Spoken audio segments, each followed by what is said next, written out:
What do you think of the setup, Kenny? This is nice, right? This looks cool, man. I like the what you live did. switcher. This is cool, man. Let's go. Yeah. Cool, man. Yeah, we're ready to go. If you want to go? Yeah, I can open this up. Let's do it up. Let's do it. All right.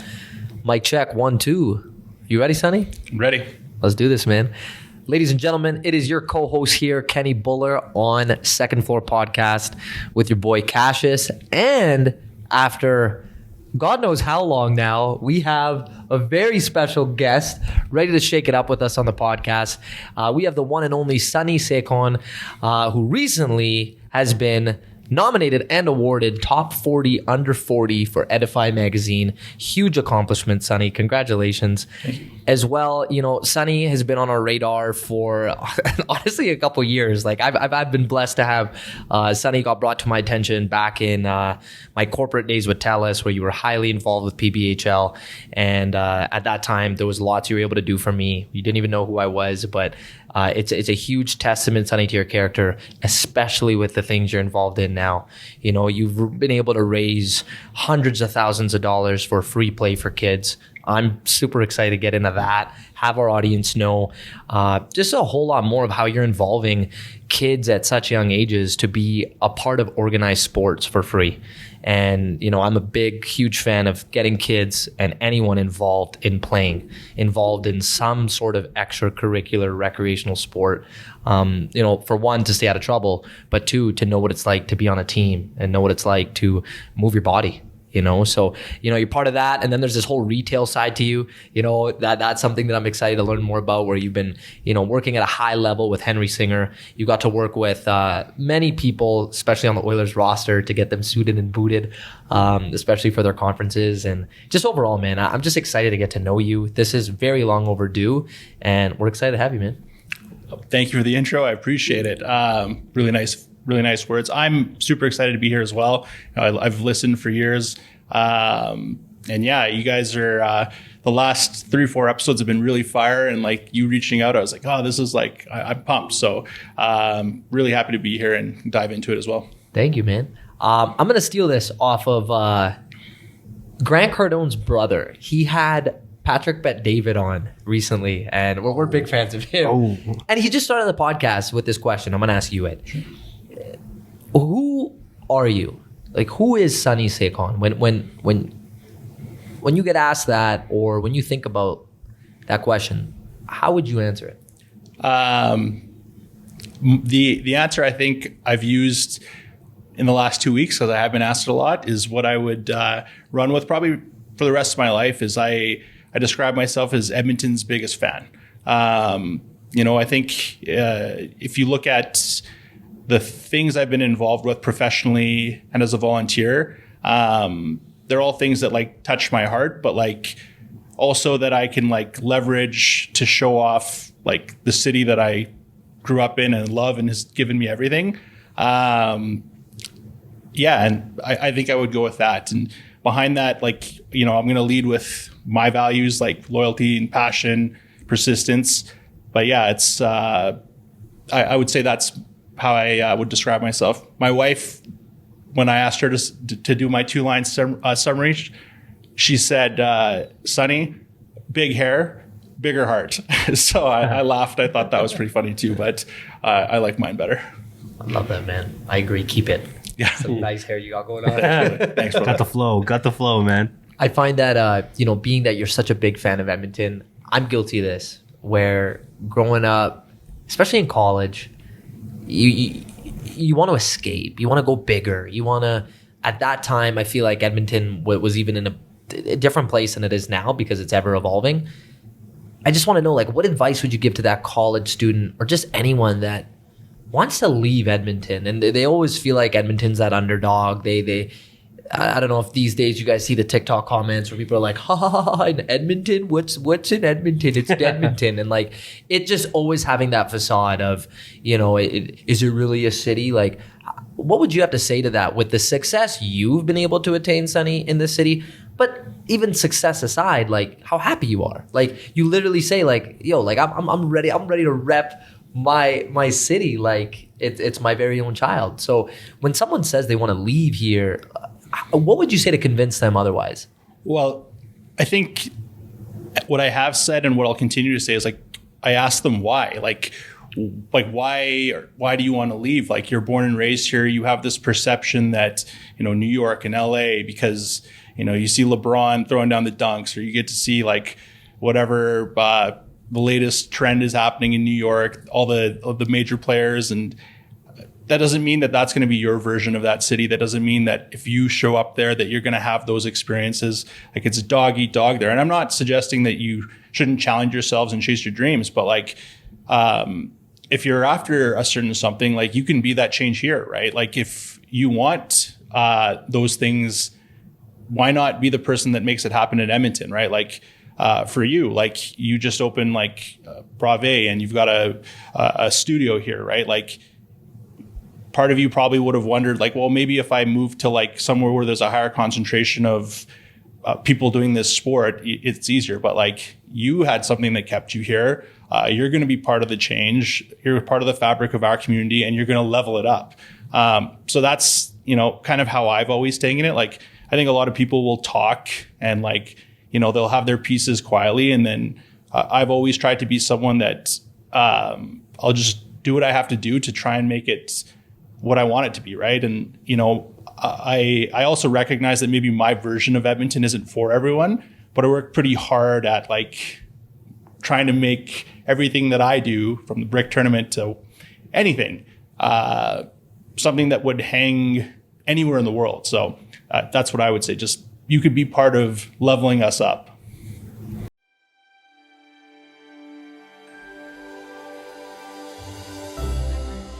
Great stories are timeless. To be a great storyteller, one must bridge the gap between an alluring narrative and the audience, to pull at the heartstrings and to shape the imagination. At Q Films Media, we're more than just a media production agency. We are a powerhouse of creative individuals, content creators, who specialize in telling great stories. Stories that are intimate and kept closest to the heart. Stories that are powerful and inspiring, that spark boldness and action. We are Q Films Media. We're here to tell your story. We are always unseen.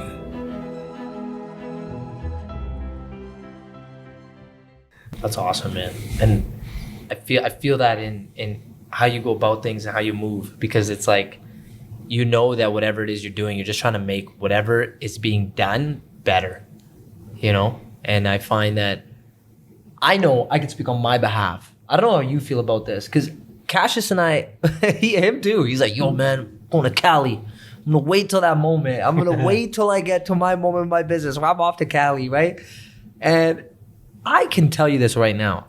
Sonny's right. I did have that moment in my life where I'm like, bigger city, more people, more opportunity. But then it's like, wait a second. If I go to another city, I'm immediately a nobody. If I factor in what I've done and I look into my own reputation and I do my own, as Seema Masi would say, biodata, right? Like, if I looked into my own biodata and I looked into like, okay, like, who am I really? I'm known for doing jiu-jitsu. I'm known as a martial artist. I'm known as someone who likes to be involved in community building. I would be doing myself a disservice if I didn't take that leap of faith and run my own dojo, academy, fitness center in my community. And it's nice when you can, in a way, this sounds kind of unorthodox, but like, not surprise people with your moves. Like, based off of your reputation, have people in your own community look at you and go, this makes sense why you're involved in this. Mm-hmm. Based off what you've preached, based off what you've done in life, this is what makes you who you are. And I want to know, because I'm looking from the outside in, when I see your jump, Henry Singer, GM, involved in, like, from what it seems like, a very high-end retail establishment to non-for-profit organization, let's help kids out. I'm wanting to know, especially for our audience, like, what were other things going on in your life? Because obviously that's not just who you are. You're not just defined by the job you have, but what kind of led you down this path of like, holy shit, I'm dedicating my life right now to helping kids? Honestly, it was when everything changed when we found out that we were having a kid. And so I've never hid the fact that, we got married, and I think like everybody that wants to have kids, you get married, you think this is, okay, we decided we want kids, we're going to have kids. That wasn't the case for us. And so, for several years, we didn't think we would have kids. So we've not hidden the fertility treatments, going through that whole process, the mental strain, the stress, the cost. We're lucky that we're in a position we can do those things. And then when finally, and I was vulnerable, I share this with my clients who become friends, my family. When I announced that we were expecting, I had the benefit of serving like the absolute top tier of Edmonton. And I don't mean to like blow smoke up asses, but like these are city shapers, literally, like the guys that are putting up the towers, the guys that are winning the NHL awards. So I respect everyone's time and opinion, but something that was quite common was that they would make a point of saying they don't regret much in life other than when they were around my age in the early times when they had their first kids. They were so focused on what life could be like for that child 5 years, 10 years, 20 years down the road that they lost the first few years. And so I'll never forget, I had a client who's in real estate, and he's like, I remember like I missed like my baby's first steps for like a deal that paid me $5,000. And it's like, and now like this guy's making millions of dollars a year. He's like, you don't even know what I would pay to. And so it was like, this resonated with me. So it was in the back of my mind just because I love retail, but it's hard, right? Like, and if you want to do it well, it's even harder, right? Like you can't, what it's like if you've got clients, like a client texts you, you don't have to respond outside of store hours, but that's a differentiator, right? Like they know that I will, so they're loyal with me.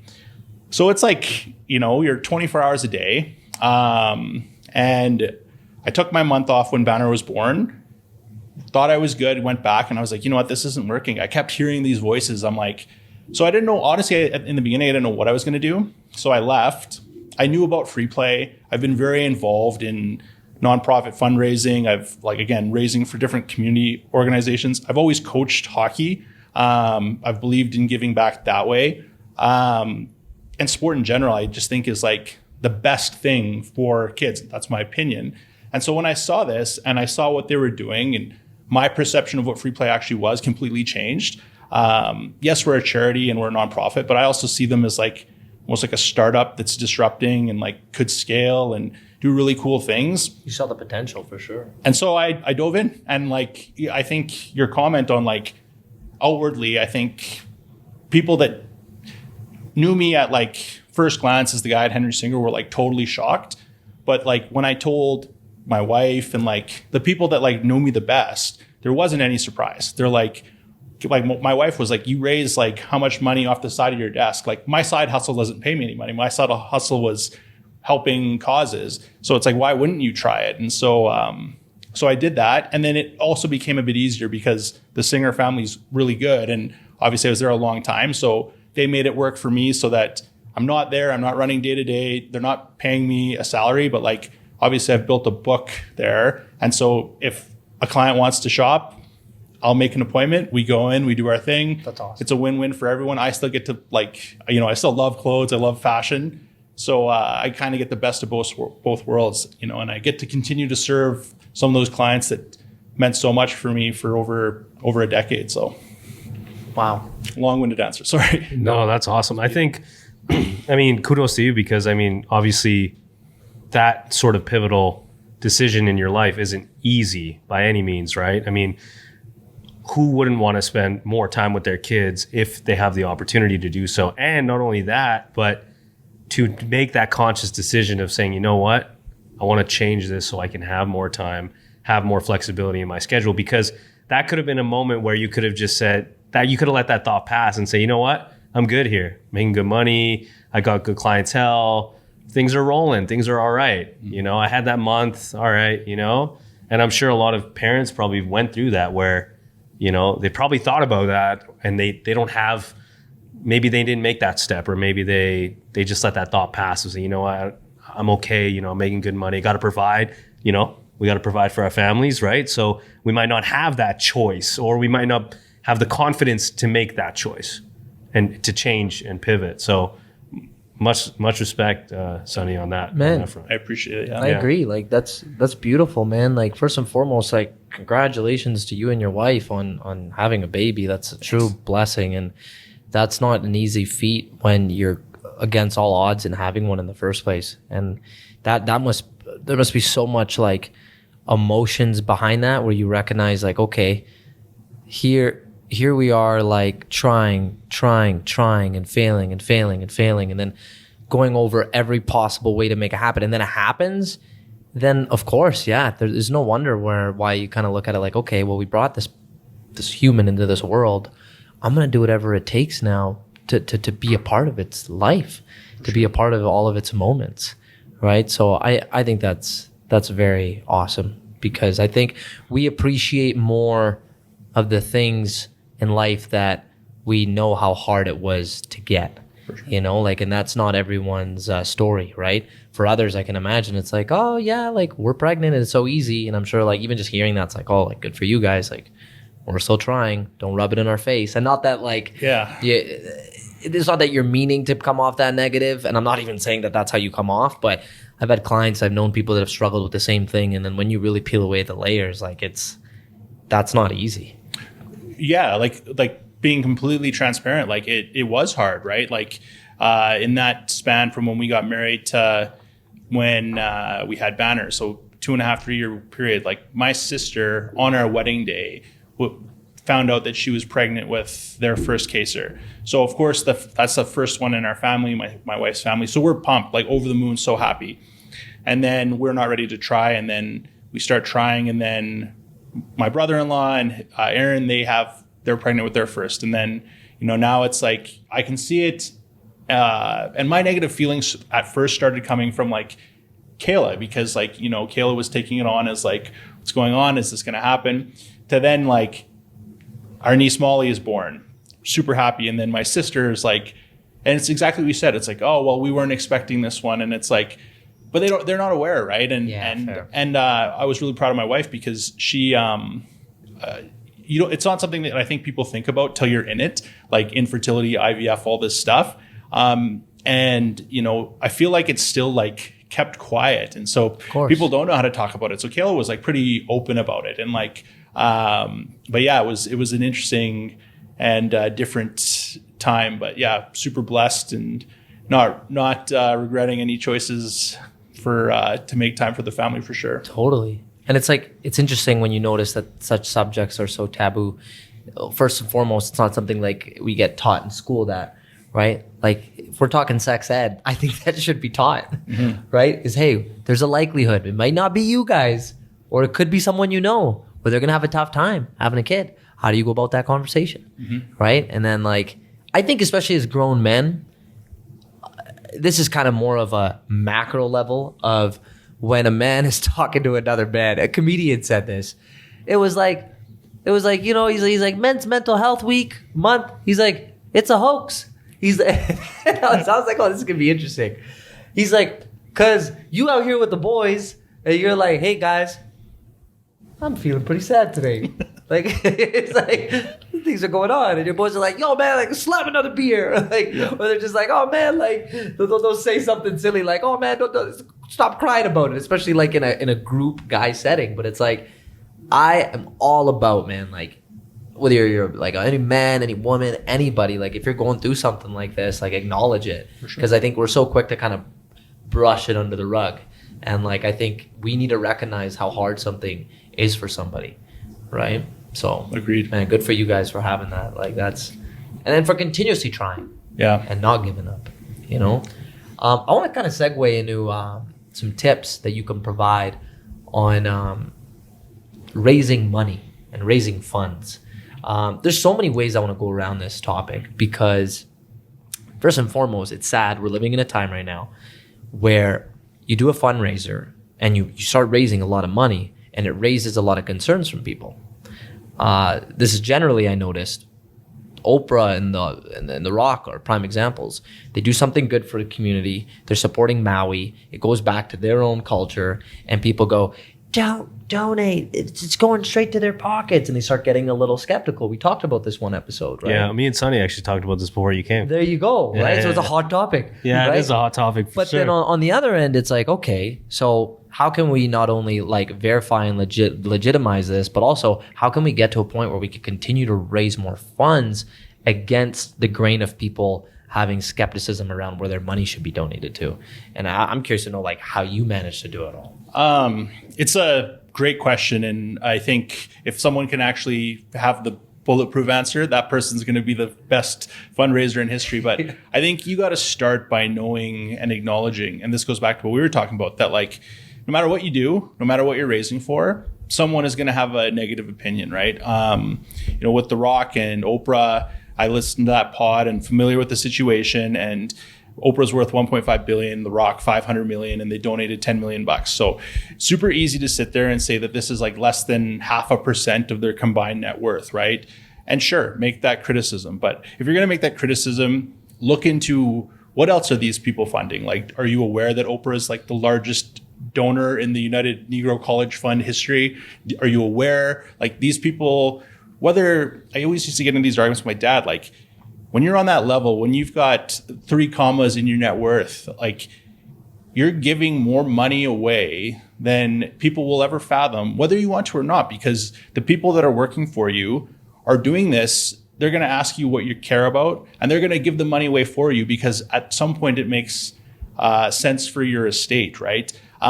So don't start unless you have a thick enough skin to know that someone's going to say something. We connected a little bit with Sonny Brar, like during the farmers' protests. I worked with Raman and we made t-shirts, 100 t-shirts. I think we like raised $3,000.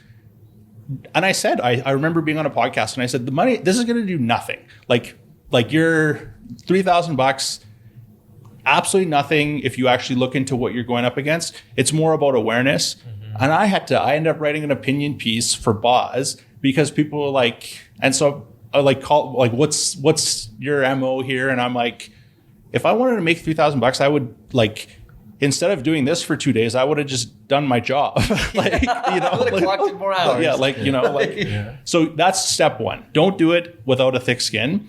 And then if you are going to raise funds, I say this in every meeting I take, like there's an infinite cause competing for finite dollars. So like go into it with passion, like because your passion will ring through. Like if you're raising money for something that's just paying you, they'll know that, right? Like if you're doing something for the right reasons, that's like, I don't go in with a pitch deck. I'm not like, I go in and I have a conversation about impacting 4,500 kids' lives.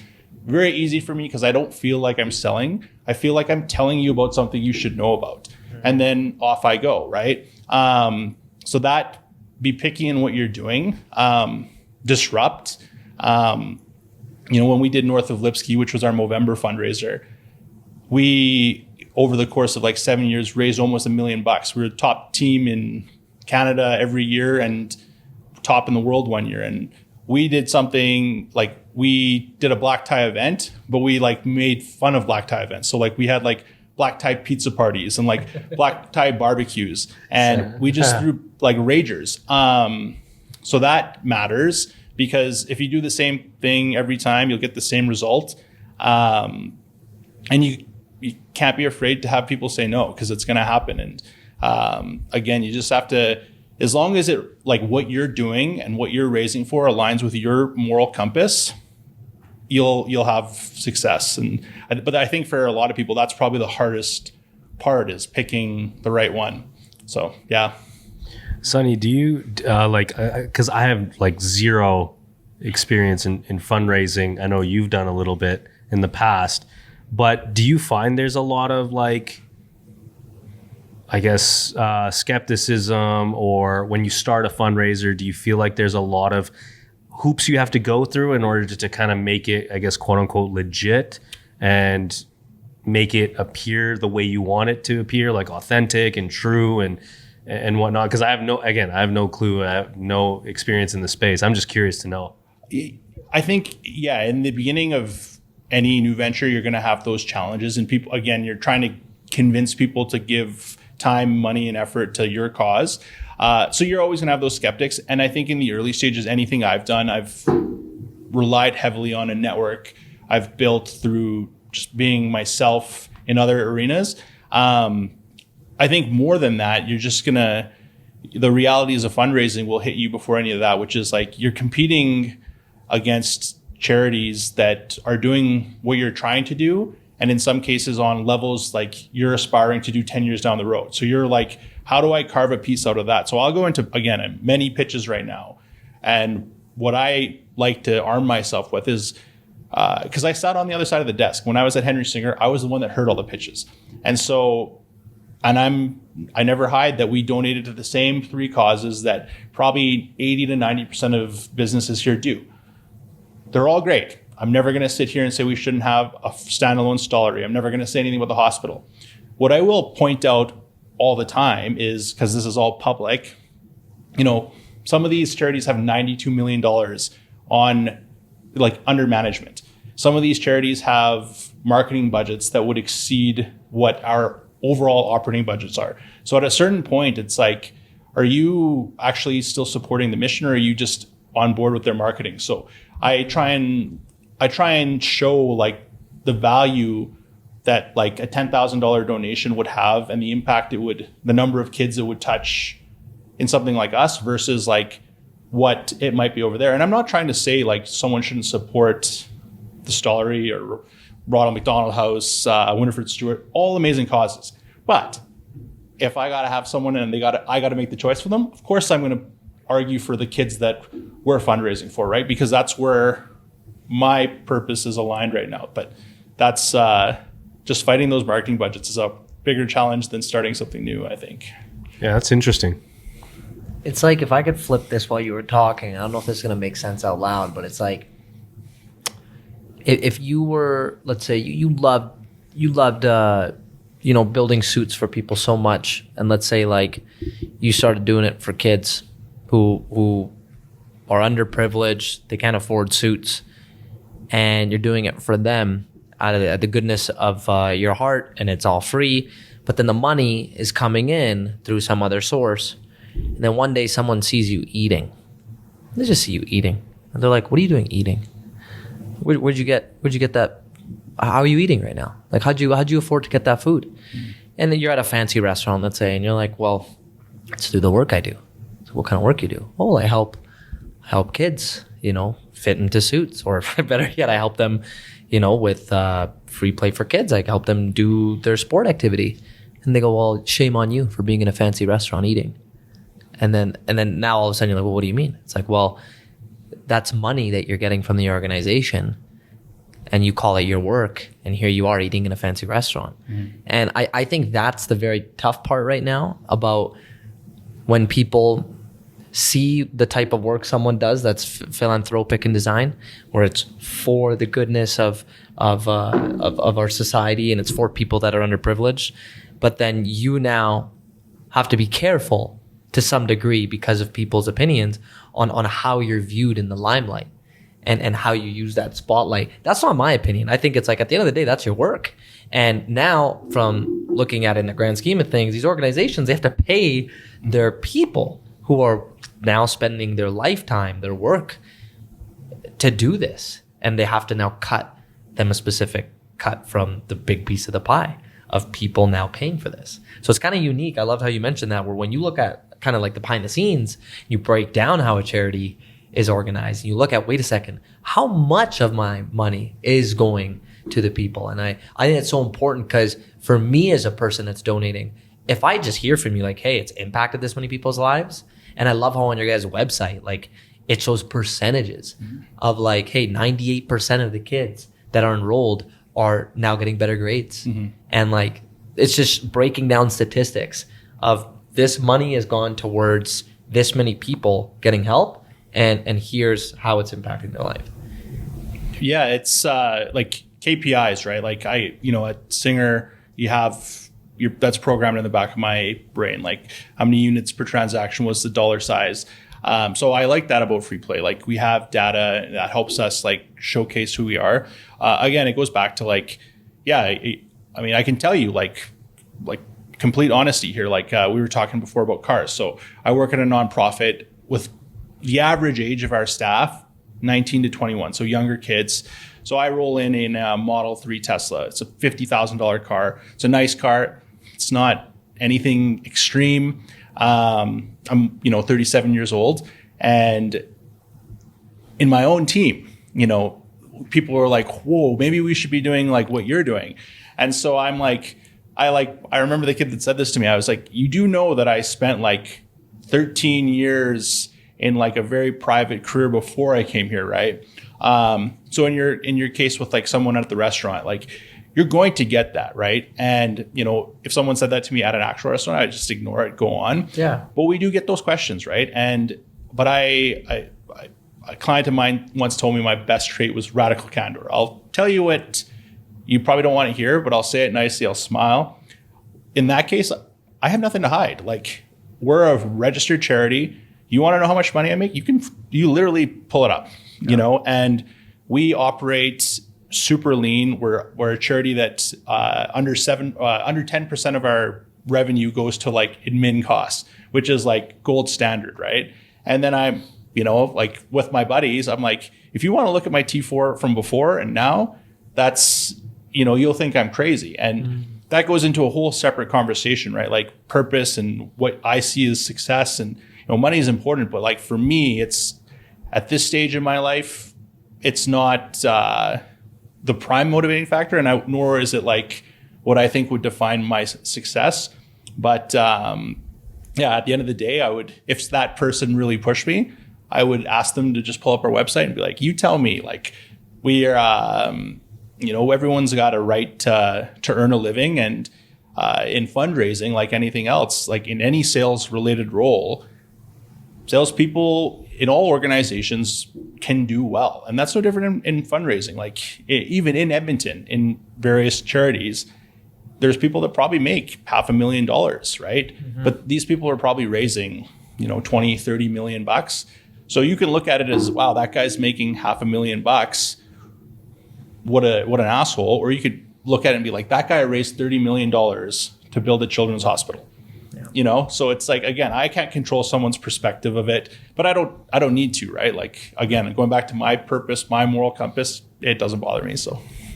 Yeah, that's interesting, Sonny. I'm curious to know, because you talked about, obviously it's not, money isn't the primary motivating factor for a lot of young guys. And we have, not entirely a young audience, but, guys in our, early mid 20s, late 20s, who the primary motivating factor is money and building a career. And, I think that behind it all, not for everybody, but a lot of us want to make money so that we can make an impact, whether it's in our career, whether it's with our families, whether it's with, our friends, or wherever we're working or whatever we're doing. We want to make some sort of impact as well as make, a living.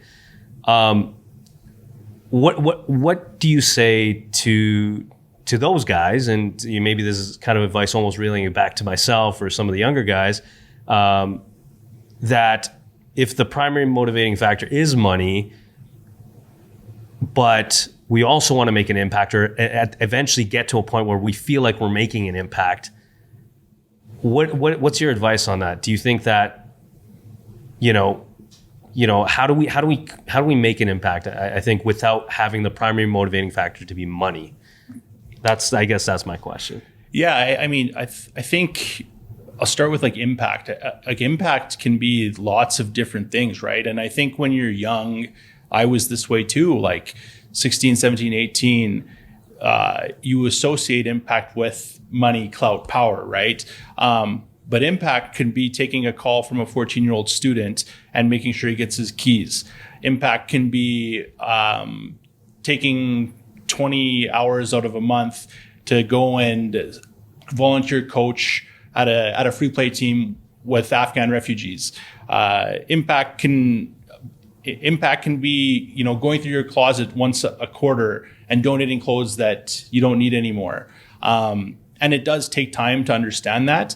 And again, when you don't know any better and you see the world through now TikTok, Instagram, and you just constantly are inundated with guys in the Lambos and the Ferraris, and I made $1 million on Amazon doing this. Like it's like you're programmed that this is what you need to do, but your impact doesn't have to be money. And so if you read in my Edify write-up, they have a quote for me, and it's like, so I said something to the effect of like, I didn't know that I would be in a position to write the $1 million check to be able to help 4,500 kids. So I wanted to put in the sweat equity and have the impact by doing the work. So that's like the one side of it. I have nothing, like, money is important. Like I have to say that, like, I didn't take a job in nonprofit for free. I have priorities to my family first and foremost. So my needs, my basic, like the things we want to do are covered, right? But I don't look at anyone any differently if they want, I drive a Model 3. If, 15 years ago, I'd be, what do I got to do to get the S or whatever, like the Plaid? Now, that changes over time. But I think I would just focus on the impact thing, right? Like, because like at this point, for me, family time is more valuable than family relationships. Like having quality relationships with the people that I care and love are more important than making an extra 10 or 20, 30,000 bucks. But again, like I recognize privilege, and again, I'm in nonprofit, but I'm not in a position where I'm like I can't afford to do the things I want to do. Yeah. But yeah. Yeah. Do you think that if you're in a position where you can't afford things for yourself and maybe your basic needs aren't met, do you think that you should be giving still, or you should be or not giving, but like helping others? I know this is like maybe a little bit of a debate, but I don't know. I just thought of it because I don't know. I feel like a lot of people who aren't, but like the money, fame, clout, power. I feel like there's a lot of individuals who aren't in the limelight who give a lot and who impact our communities, who are in the Edmonton community and doing amazing things. And they don't have any clout, they don't have millions of dollars, but they're doing amazing things. Maybe I'm not talking to them, but maybe more so if you're struggling to make a living, or you're struggling to cover those basic needs. What are your thoughts on that? No, my personal answer is no. I don't think, and I also don't think that if you're $1 million a year earner that you necessarily like are obligated to give back to causes. Like I think your humanity should shine through, and I would hope that people lead with empathy and recognize that if they're in a position to help, they would. But I'd be more disappointed in those higher earners. But if you're a newcomer, you're struggling to get by, you're just starting off. Like I think everyone's primary objective, like first off, it's to yourself. Yeah. And then, if you're married and you've got a family, it's to them. And so if you're scraping by, just barely getting by, every dollar counts towards that. And then if you're in a position where you are blessed to give back, again, go back to impact, and like you can donate time, right? Like it doesn't need to be monetary. Like I think we'll talk about free play, but one of our programs is called Welcome to Play. So we created this during COVID.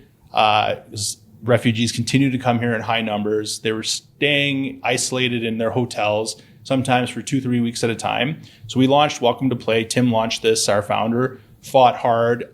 So we bring Afghan refugee kids still in resettlement process. We bring them, they go through the program, they get to play, it gives a break to the parents. These guys have literally nothing. Like, they didn't emigrate. They left because they were being persecuted. They had a decision to make. Germany or Canada, 180 families, off they come. What do? So many of these Afghan parents, so many of the older brothers and sisters, they don't have the money, but the first opportunity they volunteer at free play. That's like, so again, it's like that's what I would hope. But again, you can't really expect it. But again, there's different ways to give back. I'm kind of sitting on the fence with it a bit, but it's, I would definitely be more upset with those higher earners than someone that's just struggling to get by. Well, I mean, like you just gave a really good difference there though is there's a difference between volunteering your time, which I think is beautiful. That's what they're doing, compared to volunteering or rather giving your money. And this has pulled so many strings for me mentally, because it's like the golden rule of like, you got to feed yourself before you feed anyone, right? The plane's about to like crash. You got to put on your, life jacket before you put it on your kid. Like, it's like this common practice of like, I need to make sure I'm safe before I can help anyone else. Here's a very poor example. America shit the bed on this one recently. America actually has donated billions of dollars to Ukraine. Rogan was talking about this recently with The Rock. And they kind of talked about this concept of, okay, so you're going to give money as a country to another country that needs help. Yes, we're all one world. I'm a big believer in that. But now, look at Maui. Look at them struggling still. That's under the radar now. That's yesterday's news.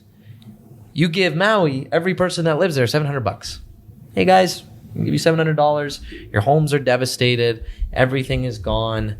Our own people, our own state. So that's like, my brother is just going through hell and back. And I look at a family that I don't really know. They're suffering. My own brother, my own blood. I leave a blind eye and I go help those people. And it's kind of one of those things where, yes, helping people is amazing. But I think the whole point of all this, and kind of related to our conversation, is like, are you kind of putting a blanket on your own problems or those that you actually need to help, and distracting yourself and helping others to avoid, what and where your attention really needs to be? And I just feel like personally on this topic, like you should, of course, look at your current situation. And I know I've been in that moment many times where I'm like, okay, I can give right now. And there's moments where I'm like, okay, you know what? I can't. Because like, I'll give you a very personal example right now. I don't mind sharing this. I really want to go to India. Like, I really want to go. And my cousin's getting married. Family. But now, okay, before family, I have to put myself first. I just started a business. I have people to pay.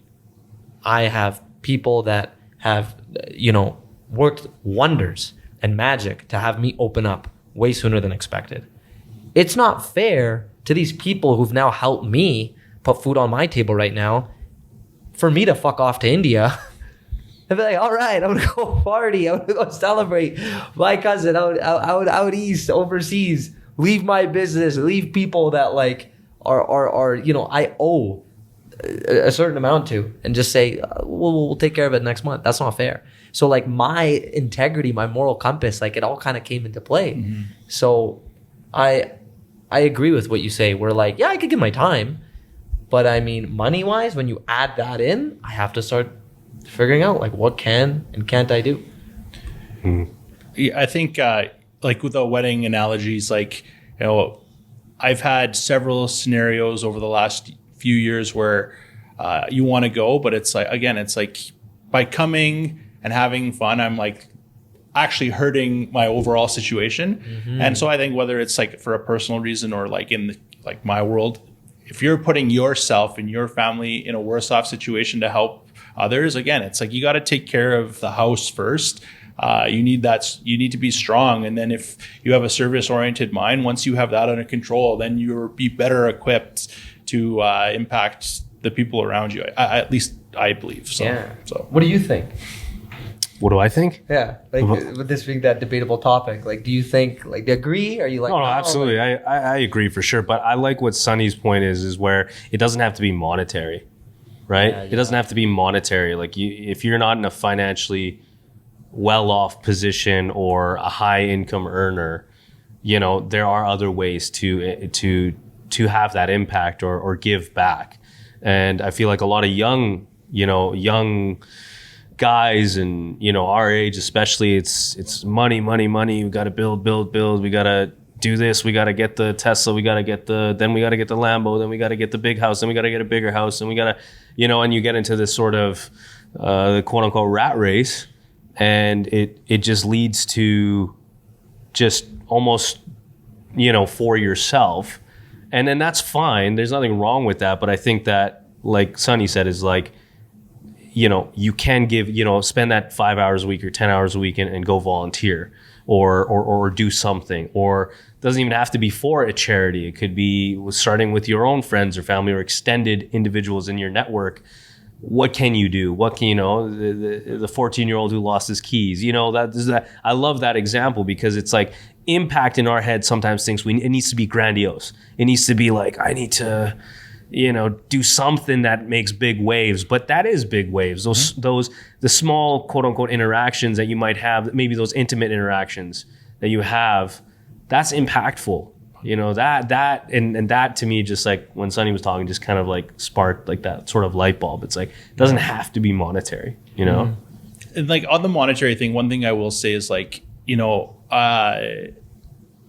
I have nothing but respect for people that push themselves and achieve like, the highest levels in the corporate culture, the businesses that spend like, there's things they have in their lives that of course you'd be lying if you're not envious of. But again, I don't think it needs to become like the primary force in, so many young people these, like there's other things at play. And then yes, one thing I wanted to add, like talking about things like those families that might not have the monetary means. So yes, the impact can be something as simple as volunteering. That something that, again, you and Sonny Brar, and I'm not sure if you were part of the Run for Farmers, but, during COVID, I saw this from afar. And here's a group of guys that were passionate about a cause.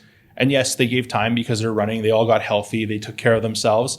And they used their network and by the power of coming together and doing something and being healthy, they were able to crowdsource and like raise money through a third party activation. So whether, I don't know Kenny's situation at the time or Sonny's situation, you could have been a student and had $10 to your name, or you could have been sitting on $1 million.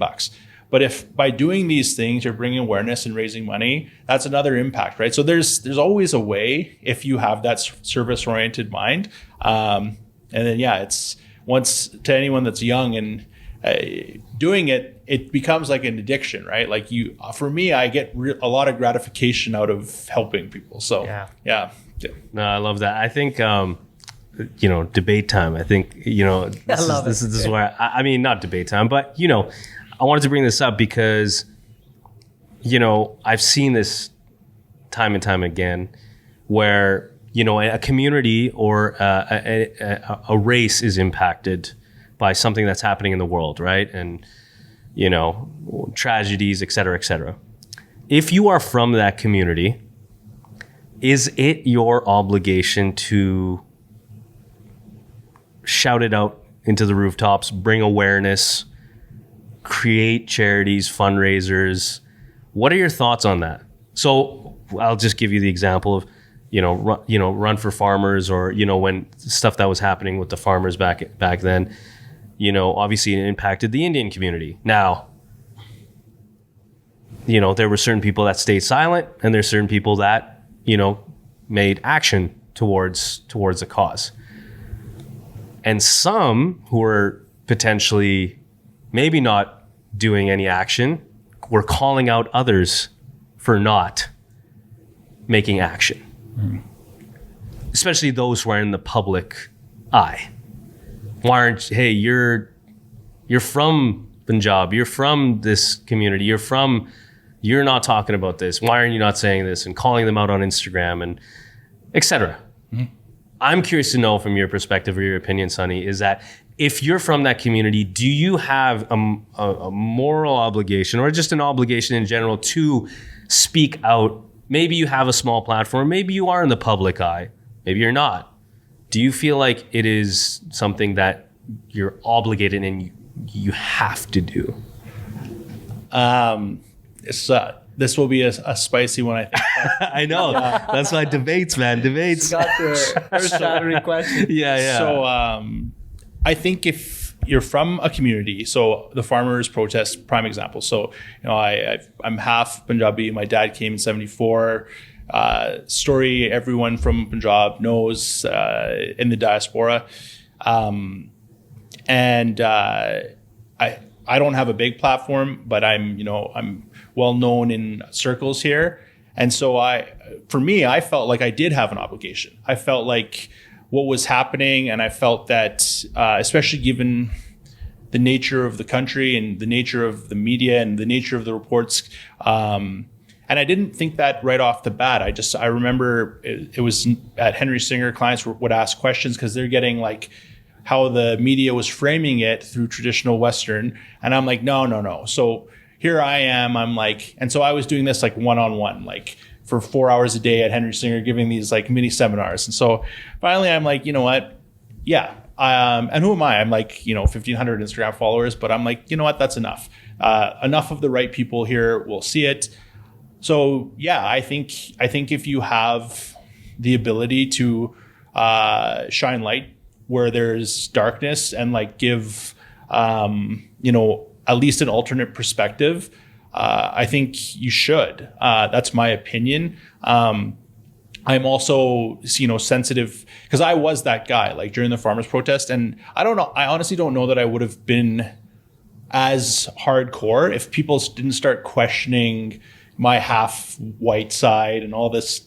Like I had to deal with all this this stuff in my DMs. I'm like, man, like, wow. So then I like dug my, like the way I am, I like dug my heels in harder and I pushed harder. People actually said things about like, why are you saying this if you're not even full Punjabi? Yeah, like, no way. Yeah. That's what I was gonna. That was another thing I was gonna bring to. Like, wow. What if people like attack you for not, or attack you for doing? That's crazy.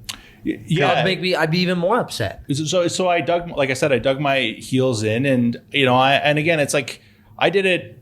Nobody asked me to do it. I am able to do my own research. I'm aware of the history. I'm aware of like stuff that's now coming to light about like what's happened with whistleblowers and stuff in that. And I made this decision on my own. I'm not being paid. I'm not making money doing this. It was how I felt morally. And so, yeah, I do think that. And so I called people out locally that had more, more followers, more ability to share the story. But I have empathy now looking back on it, like why some of the folks I targeted, and, all of us, I think, targeted because everybody was frustrated. I don't know what it's like to be like Jujhar Khaira and like, people he was at the time with the Oilers. I think maybe he's in Chicago, and people were very critical of why is this guy not saying anything? And, looking back on it, here's a guy who's one of the very, very rare Punjabi Sikhs that made it to the NHL. And he's not, a Draisaitl or a McDavid. He's not bona fide number one superstar on any team in the league, can do whatever he wants. They're going to make space for him. This is a guy that's fighting day in, day out to stay in the NHL. And for him in that world, in the hockey world, I haven't talked to him about this, but I could understand like the weight of that on him. Like if he says something like this, he's already like the elephant in the room in any room he's in that world. He doesn't want this to be the thing that like puts his entire life work at risk, right? And then, and I had less sympathy or empathy for some of the politicians because I felt it was being too political. Like you're in office to represent the people, and the people that put you there, a large amount of them were from here. Yeah. And so, I thought they were morally obligated to bring light to it. And because it's a story that was common to all of us. And I think you can't be a good politician if your only concern is, how would I say this without being totally offensive? I don't think you're the best politician if your only motivating factor is re-election. Like I think if you are okay with being a force for change, for good or bad, and you might lose a seat because of it, I thought was more important. But again, long-winded answer, but personal opinion, I thought if you have the opportunity, you should speak up. This next debatable topic is I want to talk about parenthood.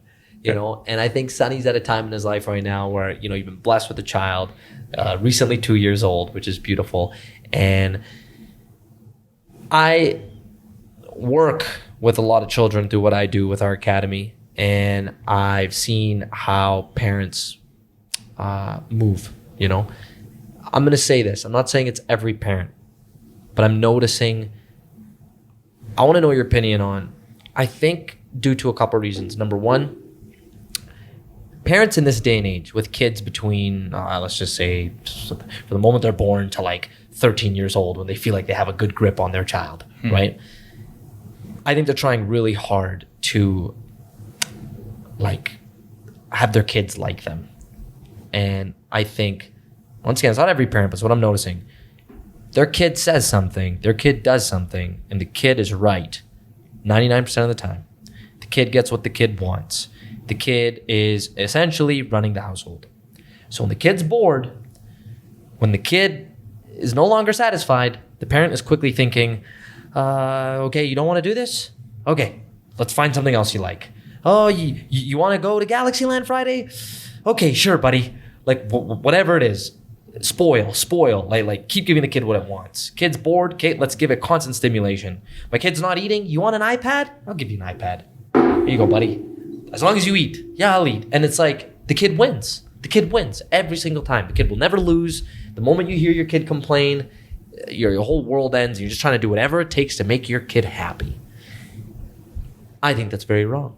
You know, and I've seen the unfortunate side of things where when the kid wins, it gets what it wants, but now there's no lesson behind it.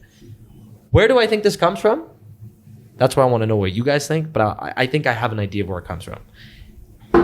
There's this generational flip, right? I'll give you an example.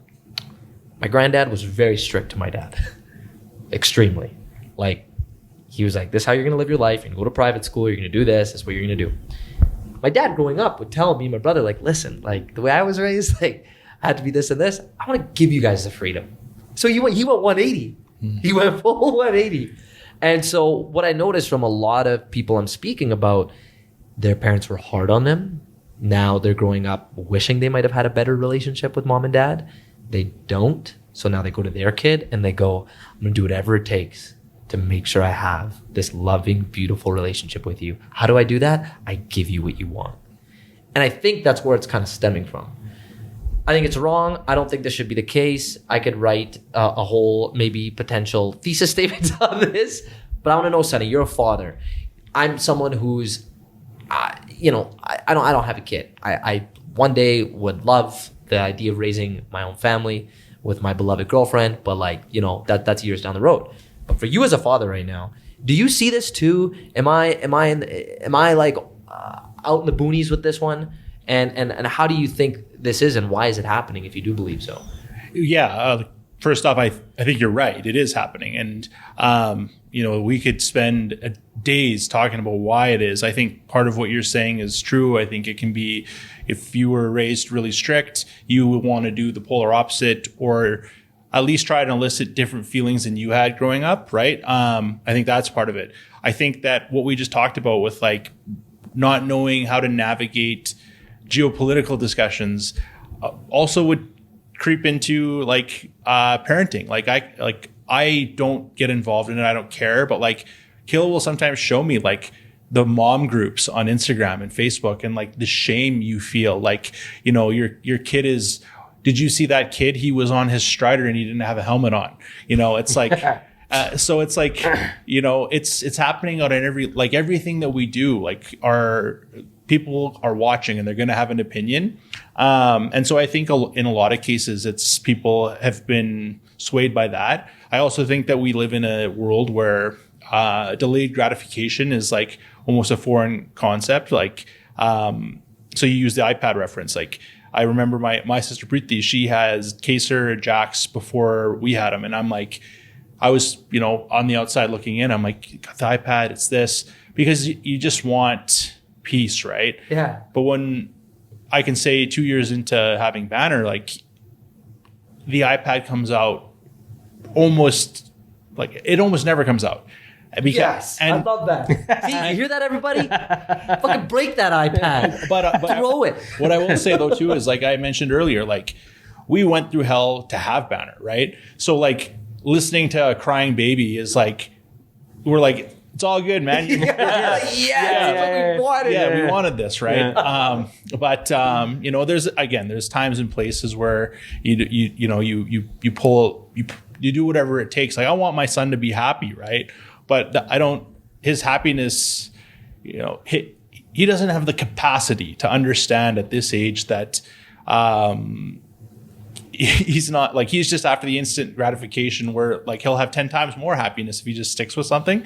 And that's where I would have no issue being like, look, like you just learned that my name's actually Sonny, not Dad. Like, you got a lot to learn before like you're able to like actually quantify what you're what you can and can't do. But it's definitely easier said than done. Like, there's things that I thought and I was critical of my sister, my in-laws, like with their kids, and then it's a totally different ball game when you're holding the kid. But I can say that 9 out of 10 times we've stuck to what we believed in, and and we're happy that way, and we'll continue that way as long as we're able to. Yeah. No, and I'm really glad you brought that up. Like, obviously, like, when it's your own child that you brought into this world, that's yours, it's your responsibility, you love the thing to death, it's like this beautiful result of who you and the person you love so much, have created, and it's just, when I see this behavior that kids naturally have, like, you know how many times when I was a kid, I said, I'm bored. I used to piss off my parents so much. I'm bored. And like, my parents were like, okay, well, deal with it. And now I'm sitting there trying to deal with it, and I'm letting my imagination work its course. 5, 10, 15 minutes later, I'm thinking about like, I'm thinking about the iPad, thinking about flying. like I'm just like, I'm being a kid with the crazy imagination that you're well equipped with, and you deal with it. And I find right now parents go, okay, my kid's bored. Okay, I gotta stimulate that brain with something. And here's where the personal place I'm coming from. Yeah, I want to know. You're very anti iPad. Fired up. Because I'm coming from a place where I'm around kids every day. I coach kids aged between 4 to 14, 15 years old, up until they're now an adult and they go into the adult class. Putting them in martial arts, we have to understand what made this kid want to do martial arts. We've all been kids. They watched Teenage Mutant Ninja Turtles. They watched Spider-Man the other day. They're coming out, right? Like, they feel like they're Spider-Man. They're going to mom and dad. Mom and dad, I want to be Spider-Man. What do mom and dad do? They look up. They look up Bravo MMA Fist. Our sponsor, actually, of this episode. That's the best. No, but they look up Martial Arts Edmonton, right? First thing they think of is, let me put my kid in, learn some discipline, learn how to protect themselves. Okay, kid goes into the class, tries one class, tries a week, maybe does a month, reaches a point after maybe sitting there doing a straight jab, cross, hook, punch 100 times. Still not doing it right, is getting corrected several times over, class after class. And then they kind of hit that wall. They go to their mom and dad and they go, Mom, Dad, this isn't for me. For one of two reasons. I'm bored, because it's the same thing over and over again. Or, let's face it, they suck at it. They're not good, but that's normal. Like, anything we've all tried for the first month that's extremely new to us, whether we're adults or not, we suck at it. Now, here's the thing. What are you going to teach this kid? What's the inadvertent lesson? Kid goes, I don't want to do this anymore. Back to my point, what are parents doing? Not all of them, but some go, hey, Kenny, can we talk? Like, yeah, what's up? My kid is bored. They're not liking it. So we will pass. We quit. We're done. I don't try and convince. Otherwise, I'm like, okay, fair, understandable, right? But now I'm coming out publicly about this, and I'm going, okay, so now whenever your kid's bored, whenever they suck at something, you're going to pull them out, and you're involving them in this thing. Your kid's now tried 12 things, have done 12 things 1 month each. Okay, now 3-4 years go by. You know what you've done to your kid now? You've allowed your kid now to walk into the workplace, to go into school. Anytime something's hard, anytime something's boring, you've completely turned your kid into someone that goes, oh, okay, I quit. I'm done. You turn them into a quitter. But now, what is the right thing to do? Go to your kid and be like, listen, Why don't you like it? Oh, it's either boring or I'm not good at it. Okay. Well, what happens if you do get good at it? Do you think Spider-Man all of a sudden knew how to do those tricks? After swinging around one day, the moment he realized he had those superpowers? No. He kept trying. He kept trying. He kept failing. He kept eating shit. The moment he realized he had these web swings, he ran, barely made it, and he got better every day. And right now, that's where you are. You are just someone who's just trying to get the hang of it. And you kind of gotta convince your kid. You know, you gotta look at that situation and be like, listen, like when the going gets tough, like you gotta keep going. So how about this? Give it another 3 months. Put some more time in and let's see how you feel. And now, like you're saying this to your kid loves you. Like all you need to do, give him or her a 2-minute pep talk. Like, you know what, mom, dad, you're right. Let me go try it again. And then see the difference. Because guess what? The good thing is I do see the good parents. And I seen and saw them have these conversations with their kids. And I look at how they were day one and how they are now. Night and day. The way they carry themselves, the way they're actually now becoming a skilled martial artist. And I just find like, I say this to everyone and you guys because I find that if we can just have parents stop for a second and realize like, instead of satisfying your kid, be a parent first. Like don't be afraid to go up to your kid and be like, you got to keep going, kid. Like, not because I'm paying for it or you have to, like, you don't have to give them those guilt trips, but more so like stop your kid in their tracks and be like, yeah, well, I mean, how good is it going to feel when you're good at this? And you don't have to make your kid do it after so many years. I think that's a little unnecessary, but like, hey, like commit to this. Do it for a year. Get your green belt. You know, get far enough where like you can actually, if one day you have to protect yourself, you'll know what to do. Instead of like having this, turned off mentality around, oh, Taekwondo is lame. It's like, well, you're just saying that because you were never good at it or you were bored. You didn't give it a chance. You know what I mean? For sure. I completely agree. Like, yeah, man. That's my rant. I needed a rant today. You did. Yeah, you did. My first comment on it, and again, I'm a new parent. People have done this. Our parents, like, times are different. Every situation is different. I haven't written the book on it. I'm learning as I go. But we just talked about the iPad, all this stuff. Like, I feel like you're seeing a lot of this because we are in that instant gratification society where it's like, okay, yeah, let's go throw you in no regard for the business and what you're doing, your guys' efforts. Yeah, we'll put okay, you don't like jiu-jitsu today. All right, let's go try like Frank Lee's Panther boxing. Yeah. Okay, oh, you don't like that? All right, no problem. Duchess is doing a baking class. You didn't like? Okay, no problem. For me, Banner's 2, so he's not at that stage yet. He's showing that he likes hockey, which I love, but like, if that day comes and he says, Dad, Mom, I want to play hockey. In my heart, I'm going to be like, oh, you're already registered. No problem. We got this.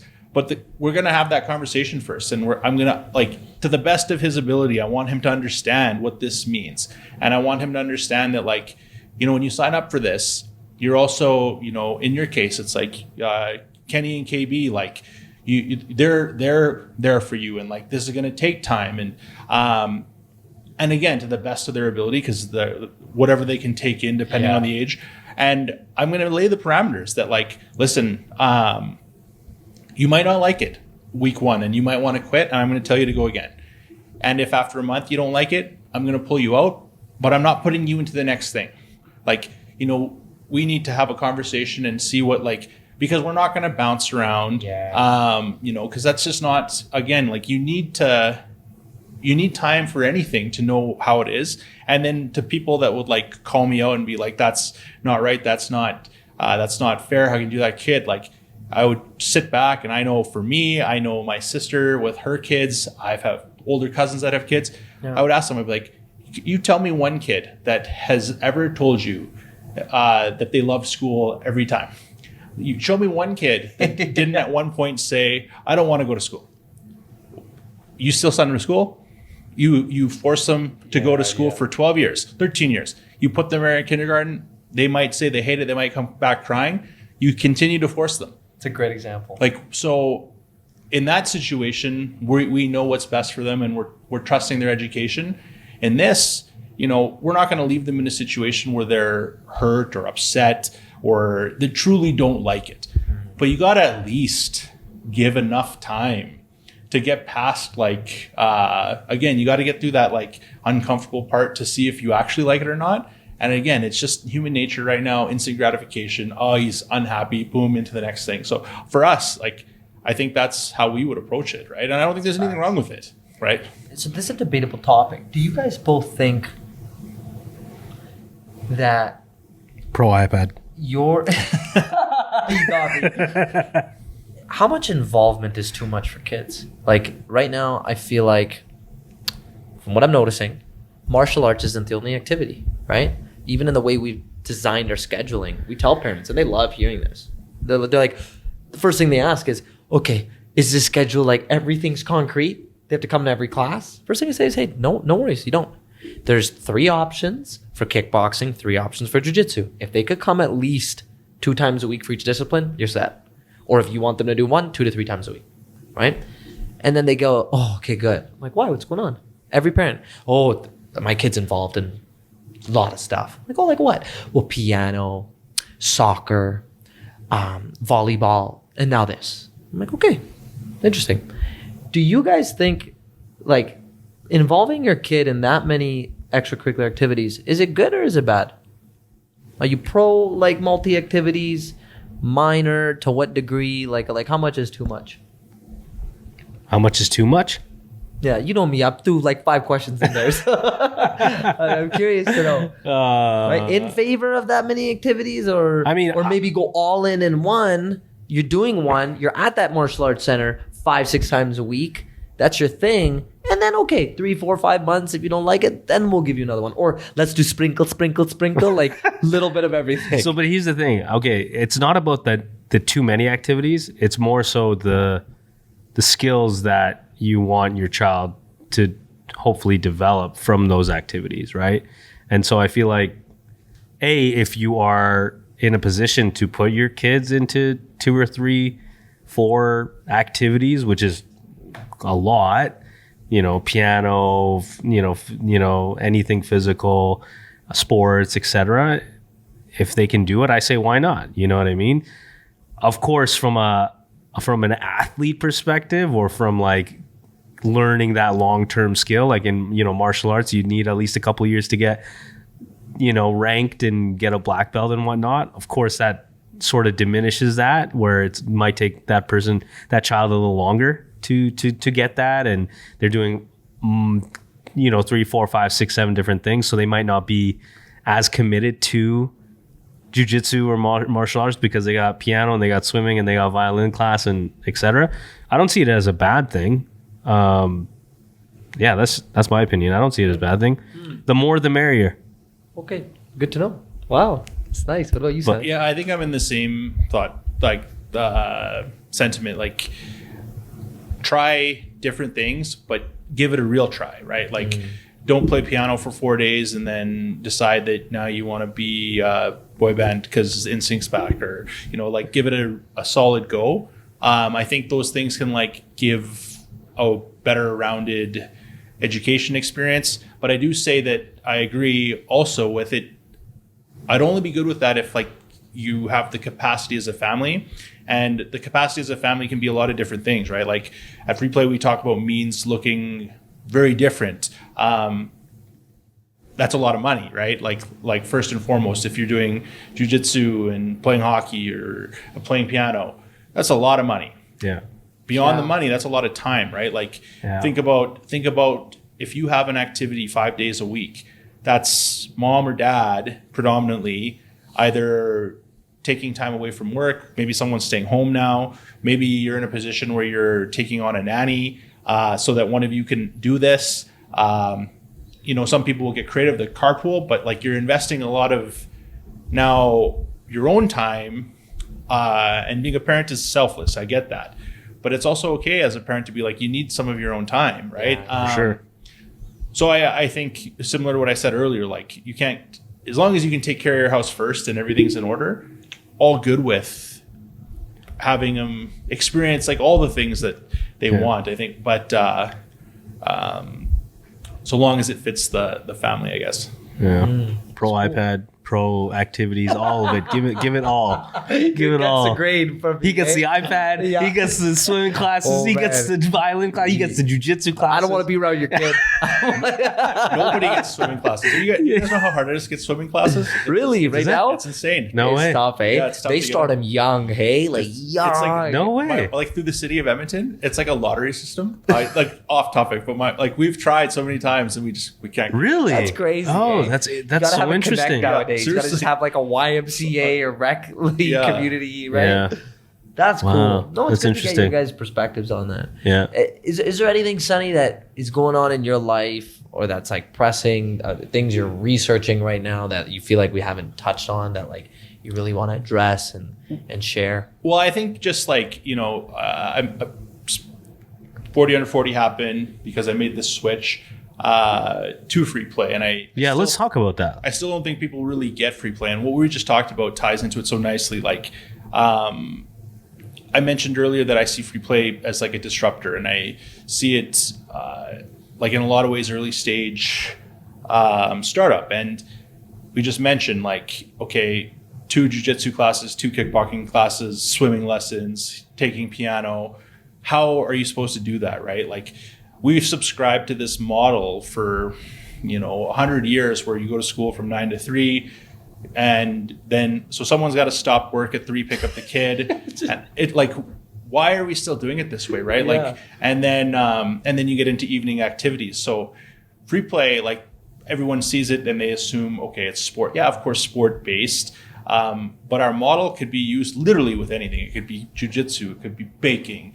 Sport, we find, will always draw the most kids, right? So we're in 24 elementary schools, highest need, work with the school boards to serve the communities that need us most. So high percentage of newcomers, indigenous communities, and we're there. And so the bell rings at 3:30. So if you're a newcomer, we all know this. Like how many stories do we know where dad worked 3 jobs, mom's like, if dad's working 3 jobs, it's so that mom can be at home. But like, we don't need to do it that way anymore, right? So what free play does is it's like the bell rings. Now our staff go into the school and we just take the kids straight to free play, right? So, Nice. so from 3:30 to 5:30, the first thing we do is we give them a snack. Most people don't know there's a food component. So from those communities, food insecurity is a real thing. So power up the brain so you can absorb what's happening. And then we like intentionally teach the soft skills that you would learn through sport, like leadership, courage, being a team player. Like Brandon, who's our director of training, probably the most credentialed coach in Alberta, works for us. And he's built this curriculum to like purposely teach those things to these kids because we don't care about the sport outcome. We're there to help the families level up because now 2 people can work. Now dad doesn't have to work at night. He can actually have a relationship with the kids. You're speeding up the process of helping these people, helping these kids grow. And so then, we're Monday to Friday, we're with them. So 720 kids in that program alone. And then again, they're kids where we talk about the sport doesn't matter, but they want to play. So on Thursdays, early dismissal, there's 4 different locations, the soccer centers and the Commonwealth. They have tournament days. So they come and they compete against the other free play schools, bragging rights. And then that at the tournament, we distribute a meal hamper. So again, we're very robust, so much more than sports. So we have like a nutritionist that works with us that works all week to secure fresh ingredients, builds recipes, and even the way the recipes are thought of. Like we assume that maybe a family is still living in a hotel. Maybe they don't have so all these recipes are high health conscious, but they can be prepped with almost no utensils. So they're given this hamper that they can go home. They've learned how to cook it. They have a different relationship with food. Then that pillars up now, they leave elementary. What do? We've got the Wolves team. So now we have free league-based teams for those kids that come out of it that are still looking for a place to go. Welcome to Play, I mentioned earlier. That's our refugee-based program where we have coaches, like every language you can possibly imagine. We have coaches that can communicate with. And so we're the first point of contact for a lot of these families. So these are people that are untrusting of government. We're helping them set up bank accounts. We're helping them, deal with the paperwork of getting here. So it's like, when I started to learn about all the things we're doing, I'm like, this is awesome just in how many kids we're going to help. And I think sport, again, and what you learn through sport can be such a powerful tool for prevention, mental health, all these things. But then again, I've talked at length today and in other places about money's not necessarily the sole motivating factor in my life, but I'm also not a fool. And I saw this and I see this model and I'm like, okay, well, as a parent now and someone that sees this, why wouldn't every single elementary school want something like this? Mm-hmm. If you're telling me, whether you're a school that's a have, that you're an affluent neighborhood and you had the option to pay a little bit of extra money so the kids stay at the school because the service comes in to teach all these things, why wouldn't that resonate in the broader Edmonton community? And then why wouldn't that resonate in other parts of Canada? And ultimately, why wouldn't that resonate across the world? Again, being so pro Edmonton, I think we get typecast as being blue collar and we're oil and gas, but why couldn't we be a city that's an incubator for social innovation, right? People talk about and raise money for the YMCA, Boys and Girls Club. Those are American corporations that do amazing things. I'm not going to say anything bad about them, but those are American corporations that started there, that expanded across the globe. So when I first started seeing this and I was pulled on my heartstrings because I believe in the mission, but then I'm like, this has such practical application. This is so scalable. Honestly, why wouldn't it be in every single elementary school across North America? That time between 3 and 5, it's studies have been done to show that that's the most vulnerable time in a child's life. But childcare costs, we pay $1,200 for daycare for a 2-year-old. If you're a newcomer, you don't have that money. So we're breaking that system where siblings aren't having to look after them. So I love everything about it. And then, with things like ours, we were talking about do I want Banner to try 10 different sports? When he's ready, do I know if we're going to be able to pay for all these things? I don't know.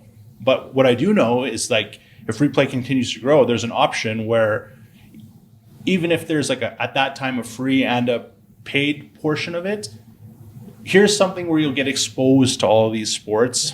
And then if we do a Brave class and we put 300 students through there over the course of a month and 10% of them are we love jiu-jitsu, at least then we're helping to help them find their passion without find their thing. Yeah, without straining the family, their time and their money. So that's my shameless free play plug. Why aren't we in more places? Money, right? It's very expensive to run our program because we don't use volunteers. We have very high standards for coaching. Training is insane. I don't deal with the kids at all, and I had to go through the training.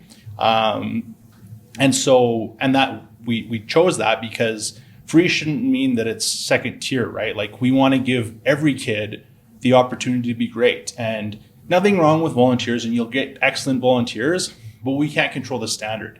So as we impact 4,000, 5,000, 10,000 kids in their lives and their lifelong trajectories, we want to know that we're doing it with the best people. So it's like I said, I could talk about free play all day. I love it, and just happy to be there helping change not just kids' lives, but ultimately their families' lives. Man, I love that.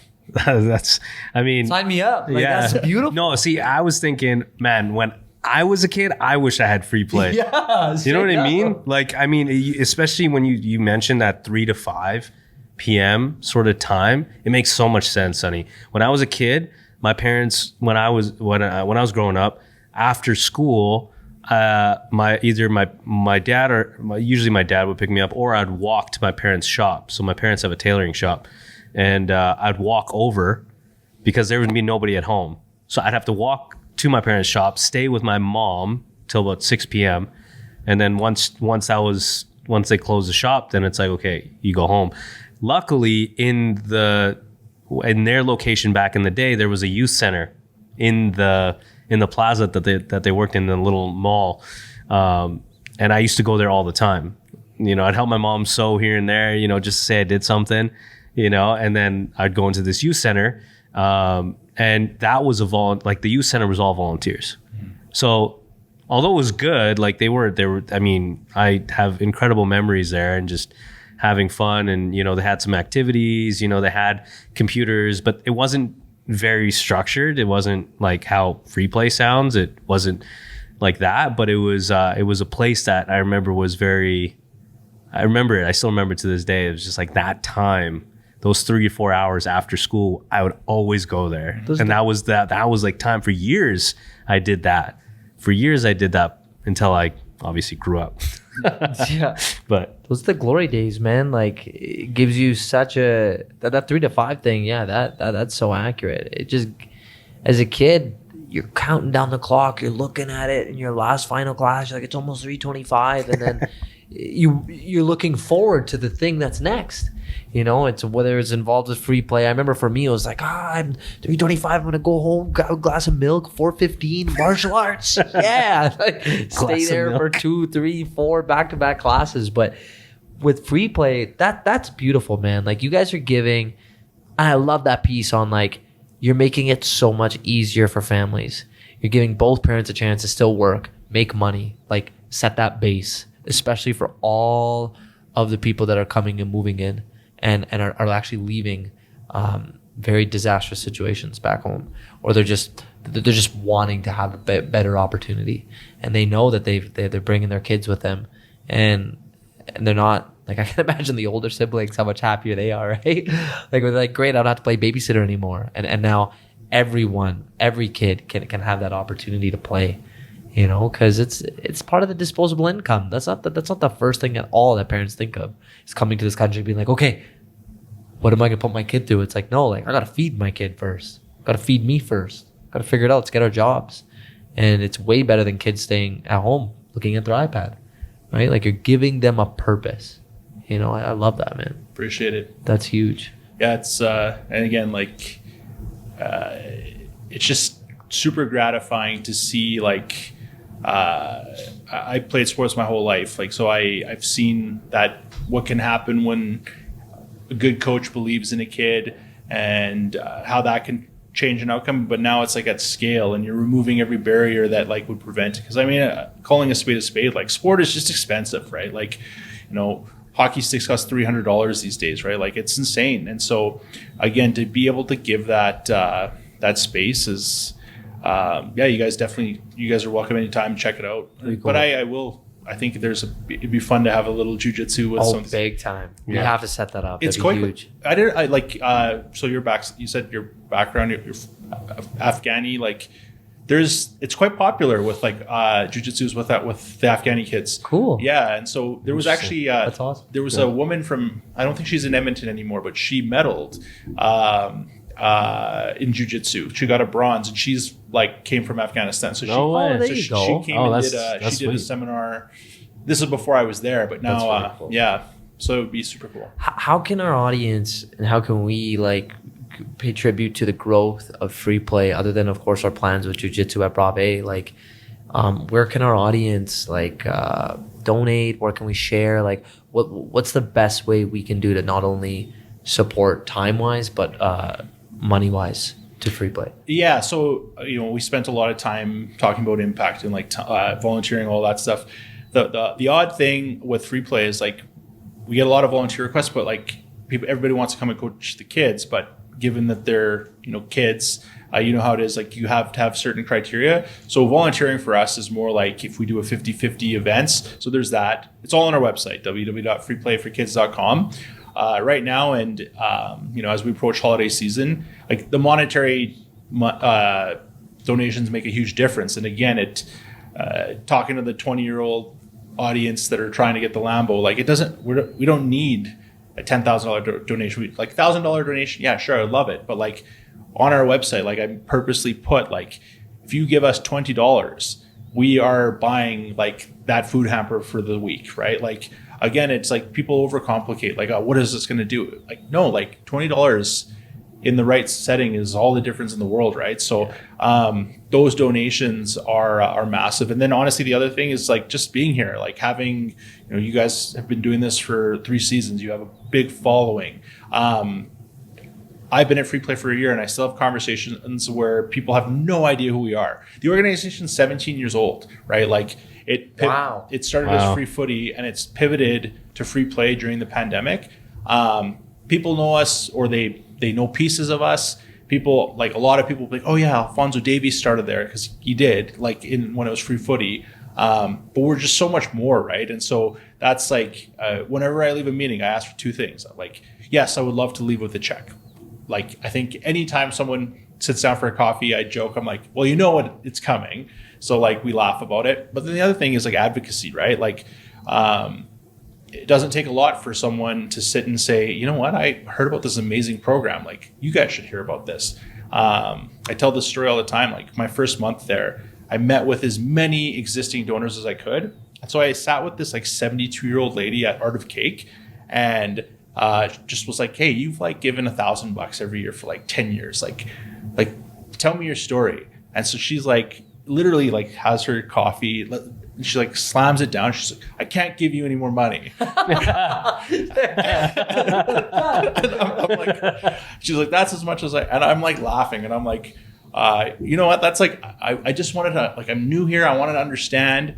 And I'm like, okay, can you do me a favor at least? And she's like, I'm like, you obviously love us. You have your reasons. I'm like, can you tell 10 of your friends about us? Well, I guess so. So she had like her card club. So she sends an email to like all of these people. And within like 48 hours of her sending this email, we had $17,000 donated to us. No Wow. way. That is amazing. And so I'm like, love that. Yeah. And like that's crowdfunding, getting people, like having people talk about us is like something that deserves attention. And ultimately, like if that translates into you monetarily supporting us, that's as good as anything, right? So again, I appreciate the opportunity to talk about it and ultimately help more kids. So yeah. That's awesome, this is awesome. I love it. I love everything about Free Play so far that I know, and love to do something. I mean, well, maybe we could do something with the pod. You or got to put your white belt on, man. There's a lot of Afghani kids out there that love jujitsu, and we get you on this, man. They hear that Cassius is rocking his white belt too. They're gonna be all over this. Man. I don't know, but you want me to roll. I know. They'll be inspired by you. That's what it takes. It takes kids of your own ethnicity interested for you to join. Because I bug them all the time to join jujitsu, that's right? Funny. That's funny. No, Sonny, first I just want to say I appreciate you for coming on and not only sharing your story, but your opinion, your perspective, and everything that you do. I love it. So yeah, man, it's been such a blast, man. 2 hours went by like this, just being in your company, and we hope that people follow Free Play for Kids, people follow Sonny Sekhon online, and I haven't asked this in I don't know how long since we've had a guest, but we always like to ask our guests. We are on the second floor. We are always preaching. What does it take to take things to the next level, and that's why I want to ask you, like, in literal terms and metaphorical terms, like, what does it mean to you to be on the second floor? And then not just on the podcast, but more so just in life in general. You're clearly living at that mentality of taking things, just up to another level. So what does that mean to you in life to do so? Yeah, it's a tough one. Like, professionally right now, like taking it to the next level would be, it's easy to say expanding the program, it'd be seeing us in more cities. I think the growth, that would be a huge driver, and I would consider part of my success. And then beyond that, I think it's just being comfortable, continuing to be comfortable with like what my version of success is, which is not maybe the stereotypical one, which is being able to do the things that I want, but having like that really deep and meaningful relationship with my family. And yeah, I think just kind of continuing to like being comfortable with who I am and letting who I am seep into everything I do. I don't know. I feel like it's maybe a little cliche, but that's just who I am, and that's what I continue to want to do. But yeah. It's awesome, man. Well, we appreciate your authenticity, brother, and we appreciate you being on here. And man, like we're definitely gonna do a lot of things together. I feel like with the things that we're involved in, and you're welcome anytime. How can people continue to follow your own personal journey and connect with you? Yeah. So first off, like I very much appreciate being on the show. Like it's I was never gonna like message and be like, hey, I want to come on, but I was like, maybe I'll come on one day, and then Love it. I mean, I'm on LinkedIn, Instagram. It's just Sonny Sekhon, but like with 2 Y's because other Sonny Sekhons out there. Facebook, and then you can still like find me at Henry Singer, and you can still find me at Free Play, and then Brick Hockey. So those are my 3 things. And at any given time, you just reach out to me, and I'll see everyone at one of them. So. Love it, man. Well, there you have it, folks. You know what? Everything from Parenthood to what's going on in the world with current events to Free Play for Kids. We talked about it all today. So if this episode resonated with you, or you feel like a loved one definitely needs to hear this, please share it, like us, subscribe on all platforms, and definitely give Sonny Sekhon and Free Play for Kids some love. Thank you. And that's a wrap.